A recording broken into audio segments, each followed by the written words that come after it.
ये मेरे हाथ में जो आप देख रहे हो ना, ये है लॉर्ड राम करेंसी। इसके ऊपर देखो क्या लिखा हुआ है, 5 राम। क्या अगर मैं आपसे कहूं कि अमेरिका की धरती पर एक ऐसी मुद्रा चल चुकी है जिस पर किसी राष्ट्रपति की नहीं बल्कि भगवान श्री राम की तस्वीर छपी थी, और सिर्फ छपी ही नहीं, उस नोट से लोग दूध, सब्जियां और रोजमर्रा का सामान खरीदते थे। सुनने में मजाक लगता है ना, लेकिन यही वो सच है जिसे भारत में बहुत कम लोग जानते हैं। सोचिए जरा, जिस राम के नाम पर हमारे देश में टीवी डिबेट्स होती हैं, चुनाव लड़े जाते हैं और सोशल मीडिया पर लोग एक दूसरे से भिड़ जाते हैं, उसी राम को विदेशों में सम्मान इतना मिला कि उनका नाम आर्थिक व्यवस्था का हिस्सा बन गया।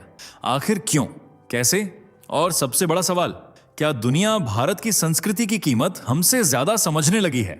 आज जो बातें आप इस वीडियो में देखने वाले हैं वो शायद आपके अंदर गर्व भी पैदा करेंगी और गुस्सा भी, क्योंकि एक तरफ भारत में राम सिर्फ नारों तक सीमित होते जा रहे हैं और दूसरी तरफ विदेशी लोग राम राज्य की सोच को अपने सिस्टम में उतार रहे हैं। लेकिन रुकिए, असली झटका अभी बाकी है, क्योंकि इस वीडियो में आगे आप जानेंगे उस राम मुद्रा का पूरा सच। कौन था वो भारतीय जिसने अमेरिका और यूरोप में राम का नाम चलवा दिया, और क्यों दुनिया की बड़ी मीडिया एजेंसियों तक को इस पर बात करनी पड़ी। और यकीन मानिए, वीडियो खत्म होने तक आपके दिमाग में सिर्फ एक सवाल घूमेगा, अगर विदेशों में राम सम्मान बन सकते हैं तो भारत में विवाद क्यों? सभी सनातन योद्धा एक बार जरूर कमेंट करें, आप कहां से देख रहे हैं, आपको वीडियो कैसे मिला और क्या सबसे ज्यादा झकझोर गया। हम हर कमेंट पढ़ेंगे और दिल से रिप्लाई करेंगे। और अगर आप सच में एक जागरूक और देशभक्त हिंदू हैं, वीडियो को लाइक जरूर करें और अपने दोस्तों के साथ शेयर करना मत भूलिए। चलिए अब बिना देरी के बढ़ते हैं आगे वीडियो की सबसे जरूरी बात की ओर। क्या आपने कभी सोचा है कि जिस राम के नाम पर भारत में सालों तक पॉलिटिक्स होती रही, वही नाम आज विदेशों में सम्मान और आस्था की पहचान बन चुका है? जरा कल्पना कीजिए, भारत से हजारों किलोमीटर दूर एक ऐसा देश जहां बाजारों में राम नाम की करेंसी चलती है, दुकानों में लोग उसी नोट से सामान खरीदते हैं और वहां के लोग उसे सिर्फ कागज का टुकड़ा नहीं बल्कि आध्यात्मिक प्रतीक मानते हैं।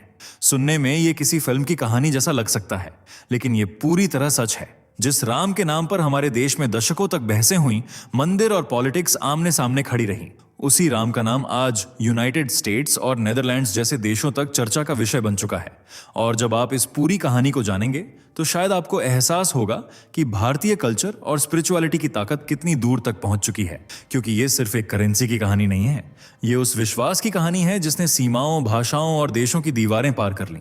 आज की इस वीडियो में हम आपको बताएंगे आखिर ये राम मुद्रा क्या है, किस देश में इसका इस्तेमाल किया गया, इसके पीछे कौन लोग थे और कैसे एक भारतीय स्पिरिचुअल आइडिया ने दुनिया को हैरान कर दिया। ये कहानी सिर्फ जानकारी नहीं देगी बल्कि आपके मन में एक सवाल भी छोड़ेगी, अगर दुनिया भारतीय परंपरा और स्पिरिचुअल सोच को इतना सम्मान दे सकती है तो क्या हम खुद उसकी असली ताकत को समझ पा रहे हैं? तो वीडियो को आखिर तक जरूर देखिए, क्योंकि आगे जो सच सामने आने वाला है वो शायद आपकी सोच बदल दे। वीडियो को आखिर तक जरूर देखिएगा, क्योंकि आज हम आपको ऐसी बातें बताने वाले हैं जिन पर शायद मुख्यधारा की बहसों में कभी खुलकर चर्चा नहीं हुई। और अगर आप भी मानते हैं कि राम सिर्फ एक नाम नहीं बल्कि आदर्श, मर्यादा और धर्म का प्रतीक है, तो इस वीडियो को लाइक और शेयर जरूर करें, क्योंकि कुछ मुद्दे सिर्फ कंटेंट नहीं होते, वो सोच बदलने की ताकत रखते हैं। इंडिया एक ऐसा देश जहां बचपन से ही लोगों के कानों में राम कथा गूंजती है, जहां हर गली, हर गांव और हर शहर में रामायण की चौपाइयां में सुनाई देती हैं, जहां दिवाली पर अयोध्या लाखों दीपों से जगमगा उठती है। लेकिन क्या हमने सच में राम के आदर्शों को अपनाया है या सिर्फ उनके नाम को इस्तेमाल करना सीख लिया है? आज राम का नाम सिर्फ भक्ति तक सीमित नहीं रहा, वो पॉलिटिक्स, भाषणों, चुनावी मंचों और नारों का हिस्सा बन चुका है। हर तरफ राम दिखाई देते हैं, लेकिन सवाल यह है, क्या वहां सच में श्रद्धा है या सिर्फ पॉलिटिकल लाभ? जिस राम राज्य की कल्पना महात्मा गांधी ने की थी, जहां न्याय, समानता, करुणा और मर्यादा हो, क्या हम वास्तव में उस दिशा में बढ़ रहे हैं या फिर राम का नाम सिर्फ सत्ता तक पहुंचने का माध्यम बन गया है? अयोध्या में मंदिर निर्माण को लेकर वर्षों तक कानूनी और पॉलिटिकल संघर्ष चला। फिर जब मंदिर बनने लगा तो कई लोगों ने इसे आस्था की जीत कहा, जबकि कुछ ने इसे पॉलिटिक्स से जोड़कर देखा। लेकिन सबसे बड़ा सवाल अब भी वही है, क्या हम सिर्फ राम का नाम ले रहे हैं या उनके आदर्शों को भी जीवन में उतार रहे हैं? क्योंकि राम की पहचान सत्ता नहीं थी, उनकी पहचान त्याग, सत्य, वचन और मर्यादा थी। आज हालात ऐसे हो चुके हैं कि जय श्री राम जैसे शब्द भी कई बार बहस और विवाद का हिस्सा बन जाते हैं। कहीं इसे श्रद्धा का उद्घोष माना जाता है तो कहीं पॉलिटिकल नारे के रूप में देखा जाता है।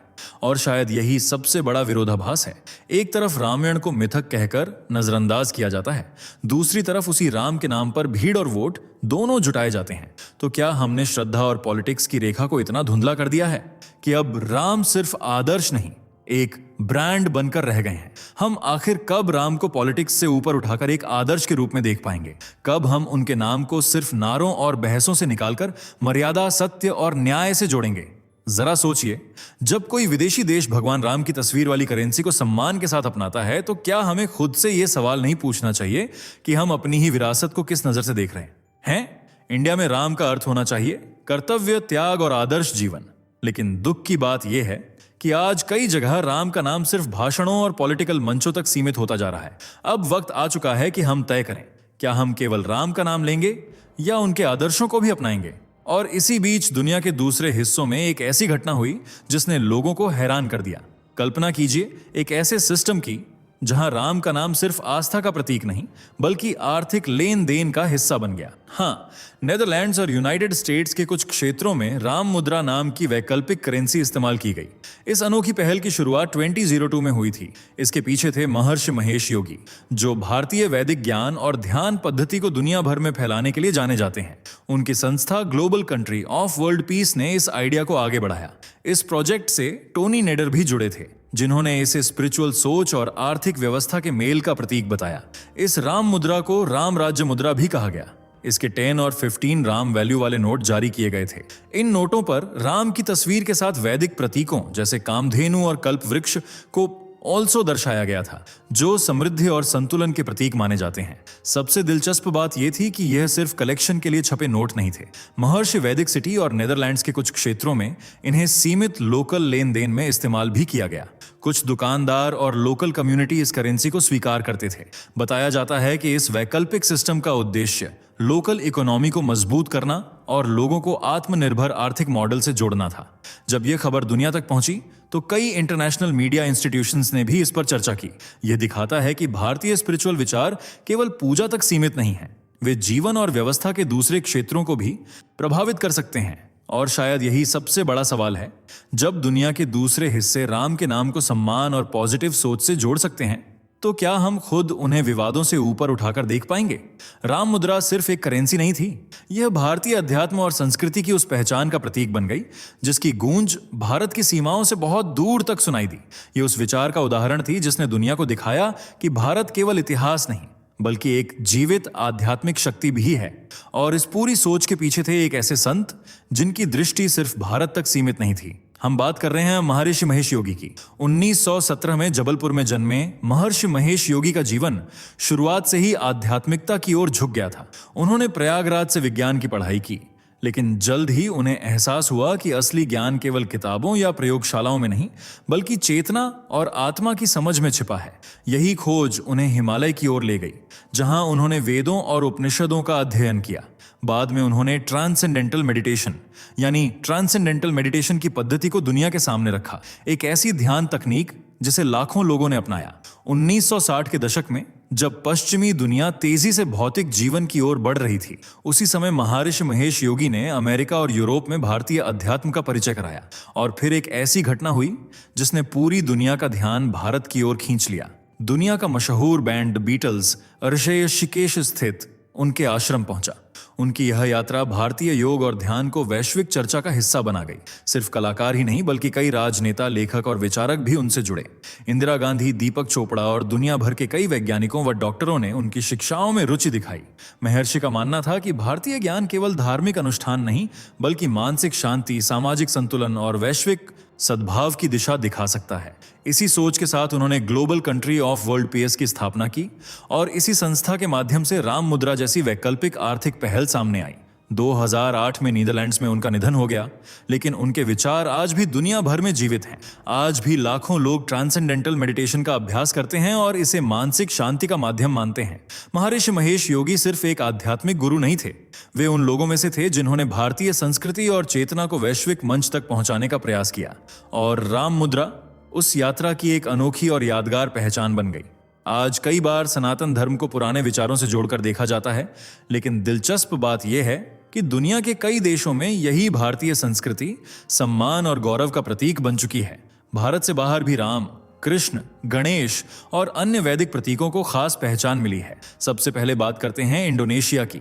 दुनिया की सबसे बड़ी मुस्लिम आबादी वाले इस देश में भारतीय संस्कृति का प्रभाव आज भी साफ दिखाई देता है। एक समय पर इंडोनेशिया के 20,000 रुपया के नोट पर गणेश जी की तस्वीर दिखाई देती थी। वहां गणेश जी को ज्ञान, बुद्धिमत्ता और शुभता के प्रतीक के रूप में देखा जाता है। सिर्फ मुद्रा ही नहीं, इंडोनेशिया की कला, संगीत और सांस्कृतिक आयोजनों में भी रामायण की झलक दिखाई देती है। वहां रामायण बैले और कई सांस्कृतिक प्रस्तुतियां आयोजित की जाती हैं, जिनमें स्थानीय शैली के साथ राम कथा को प्रस्तुत किया जाता है। अब बात करें थाईलैंड की। यहाँ रामायण को रामकियन के नाम से जाना जाता है। थाई संस्कृति में भी राम कथा का प्रभाव गहराई से मौजूद है और कई राजाओं के नाम में राम शब्द का प्रयोग किया गया। थाई कला, स्थापत्य और राजकीय प्रतीकों में भी हिंदू देवी देवताओं की झलक देखने को मिलती है। कई स्मारक सिक्कों और प्रतीकों में ब्रह्मा, विष्णु और महेश जैसे वैदिक संदर्भ दिखाई देते हैं।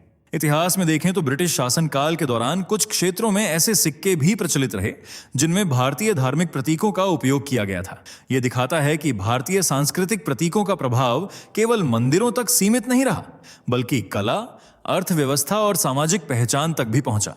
इन उदाहरणों से एक बात साफ दिखाई देती है, भारतीय संस्कृति और आध्यात्मिक परंपराओं ने दुनिया के अलग अलग हिस्सों को किसी न किसी रूप में प्रभावित किया है। और शायद यही सबसे दिलचस्प बात है। जिस विरासत को हम कभी कभी सामान्य मानकर नजरअंदाज कर देते हैं, वही विरासत दुनिया के दूसरे हिस्सों में जिज्ञासा, सम्मान और सांस्कृतिक पहचान का हिस्सा बन चुकी है। तो सवाल फिर वहीं आकर खड़ा हो जाता है, जब दुनिया के अलग अलग हिस्सों में सनातन धर्म से जुड़े प्रतीकों को सम्मान के साथ स्वीकार किया जा रहा है, तो भारत में उन्हें लेकर इतनी झिझक क्यों दिखाई देती है? राम, गणेश और त्रिदेव जैसे प्रतीक सिर्फ धार्मिक आस्था का हिस्सा नहीं है, वे भारतीय सभ्यता, कला और सांस्कृतिक पहचान से भी जुड़े हुए हैं। और जब दुनिया के दूसरे देश इन प्रतीकों को अपनी सांस्कृतिक अभिव्यक्ति का हिस्सा बना सकते हैं, तो भारत में इस पर बहस क्यों होती है? संस्कृति कभी सीमाओं में कैद नहीं रहती, वह वहां भी पहुंच जाती है जहां उसकी भाषा नहीं बोली जाती, क्योंकि संस्कृति दिलों से जुड़ती है। जब नीदरलैंड्स में राम मुद्रा जैसी पहल सामने आ सकती है, जब इंडोनेशिया में गणेश जी की छवि नोटों पर दिखाई दे सकती है,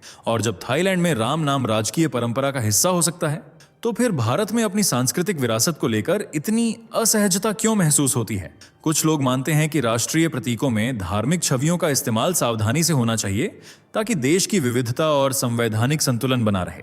वहीं दूसरी ओर कई लोगों का तर्क है कि भारतीय संस्कृति और सभ्यता के प्रमुख प्रतीकों को सम्मान मिलना भी उतना ही जरूरी है। सोशल मीडिया पर भी समय समय पर इस तरह की चर्चाएं होती रहती हैं। लोग सवाल पूछते हैं कि क्या भारत अपनी सांस्कृतिक पहचान को आधुनिक रूप में प्रस्तुत कर सकता है? क्या कोई स्मारक नोट, सांस्कृतिक प्रतीक या विशेष संस्करण भारतीय विरासत को दर्शाने का माध्यम बन सकता है?